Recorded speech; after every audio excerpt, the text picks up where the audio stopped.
Nu, spēli sākām ļoti vikli. Rezultāts 2-1 pēc pirmās trešdaļas. Teiksim, mēs jau runājām pirms spēli, kad Ķekavas Buldogi gaida savu pirmo uzvaru virslīgā. Tāpēc viņi noteikti nāks laukumā un cīnīsies ar pilnu atdevi. Ja, ja kāds runā, ka viņi ir vāja komanda, ja, tad, protams, par tām lietām nevar domāt. Ja, kā jau teicu, ja, viņi nāk uz katru spēli un gatavi cīnīties par pirmo uzvaru. Tas mums varbūt nedaudz sākumā sapina kājas. Protams, nevar noliegt arī to, ka mums tā bija pirmā mājas spēle. Ja.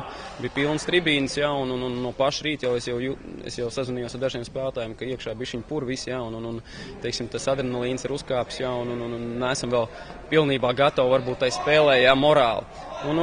Teiksim, pirmajā trešdaļā nospēlējām, jā, pēc tam noņēmām, teiksim, uzlikām virsū arī trešo maiņu, un tā trešā maiņa arī, teiksim, sāk to spēli parādīt. Jā, un līdz ar to arī pirmā un otrā maiņa arī līdz viņiem aizgāja.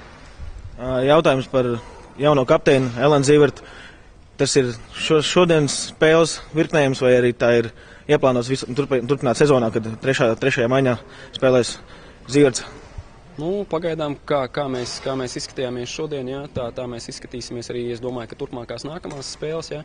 Vienīgā izmaiņa varētu būt Mārtiņš Grošs šodien nebija, jā, viņam šodien bija jātiesā cita spēle, citā Latvijas vietā, un tāpēc tas bija iztrūkums. Varbūt tas arī nedaudz mums iemidzināja to spēli, varbūt ne par tām atrast īsto cilvēciņu, jā, tajā vietā viņu, jā, un iespēlēt, kā teikt, jā, bet par pārējām maiņām runājot, tad pirmā, otrā, trešā, tāda, kā viņi izstījās šodien, tāda arī viņi plānotas tiks arī uz nākamām spēlēm. Ķekavas Buldogi pārnākuši no pirmās līgas uz virslīgu, vai var redzēt tas, kad viena pakāpiena zemāka komanda?